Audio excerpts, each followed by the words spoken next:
The second step in the germination assay is to run the actual germination macro that will identify the seeds that are present on the areas you selected on your images, and then we'll track the changes of area and perimeter of each seed during the time of your experiment. To run the germination macro, you need to go to Fiji, Plugins, Macros, Run, and locate the folder that you downloaded from GitHub. And in the germination subfolder, there will be SPIRO germination IGM macro file that you need to open. The macro, this macro as well contains several user-guided steps that you can finish within 5 to 10 minutes, and then it will run automatically, analyzing all the data that you have in your experiment folder. So you need to open the file, and the macro will ask you to open your experiment folder containing pre-processed data. Please run pre-processing before you run the germination assay macro.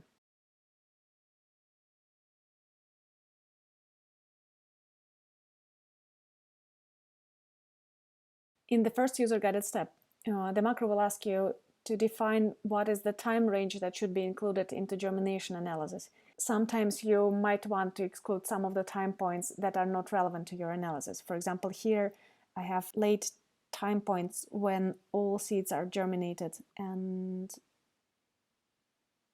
there is no need to include them into analysis. So at this time point, I see that all the seeds that actually germinated have germinated. And on the top of the window, you can see the numbers of slices. So I'm currently at the slice number 343 out of 537 slices I have in total in the experiment. And I would like, in this case, to include time points or slices from 1 to 343. And after I determine it by scrolling back and forth through the slices using the scroll bar here, I click on OK, and I type in the numbers here from 1 to 343. Okay. And now the macro creates substack, cropping out the time points that do not belong to germination assay analysis. In the next step, the macro will ask you to use any of the selection tools available in Fiji to draw regions of interest, ROI, that will include any of the seeds that you would like to analyze in a group. For example, here I have 4 genotypes A, B, C, and D present on my plate, and I would like to analyze all the seeds of each genotype as one group. And I can use a rectangular selection tool to select each group. Please try to avoid including reflections and weird stuff into your regions of interest, and you can add it by clicking here or pressing Ctrl-T or Command-T. And then please do rename the groups because the group's name cannot contain hyphen. So I will name this one as Group A. Okay, and then I can drag it to another area and click on Add, rename Group B. Mac Fiji has a lovely feature of not updating ROI very frequently, so you actually need to click to see that renaming has happened.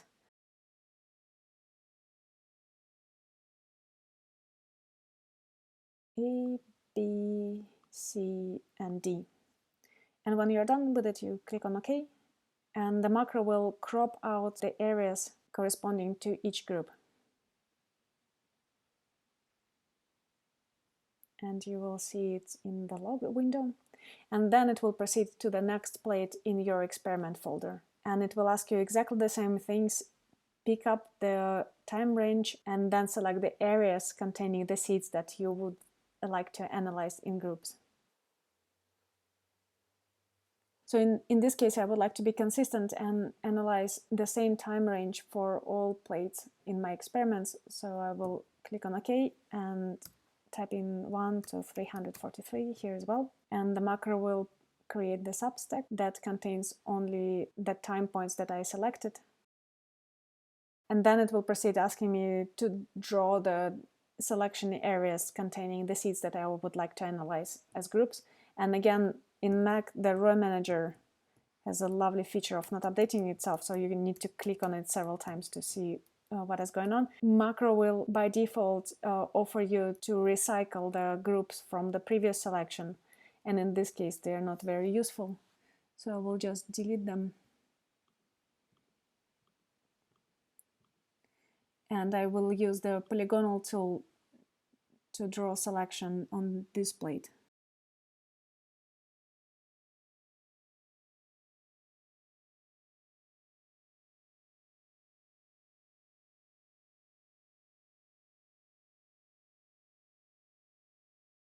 A, B, C, D.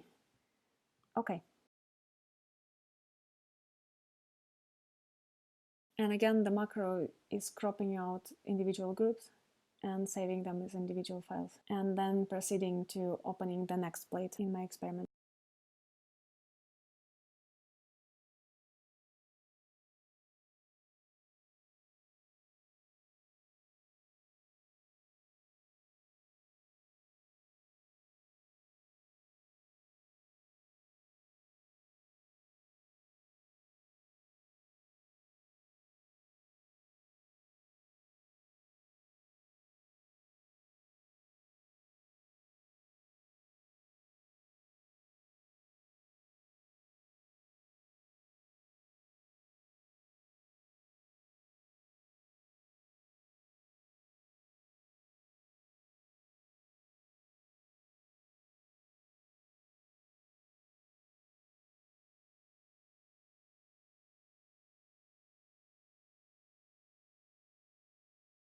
And this is the last plate in my experiment folder.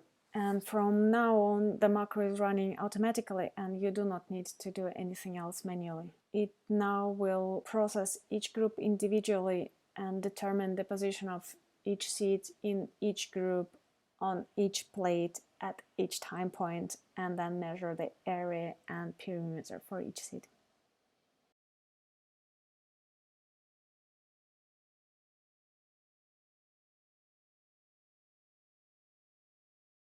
After the macro finished analyzing your data, it will save all the results in your experiment folder in the subfolder results, germination assay, and you will see in each plate subfolder the groups that you have selected manually, and then for each group you will see the raw data. This will be a time-lapse stack file that you can drag and drop in Fiji. So this is the group A from plate 1, and then you will see also a file called plate group name and germination, and this file contains the raw data combined together with the masks for the seeds identified by the macro. And you will also see that this file contains label with a plate name, the date for each time point included, the time for each time point, and also the note whether it was day or night. You will see that some of the areas here are definitely not seeds, but no worries, we will sort them out in the R script. And also in each subfolder with the results, you will see the tab separated file TSV containing the results of the analysis. And in this file, you have quantitative data for each seed that was analyzed for this group. So this is group A in the plate 1. And you see that in the labels here as well, group A, seed number 1, plate 1, the date, the time, day conditions, the area of this seed at this time point, and the perimeter of the seed at this time point. And time point identity is also duplicated as the slice number. You will also probably notice that only the first time point for each seed contains the seed number. It's a lovely feature of ImageJ, but again, no worries, we sort it out in the R script.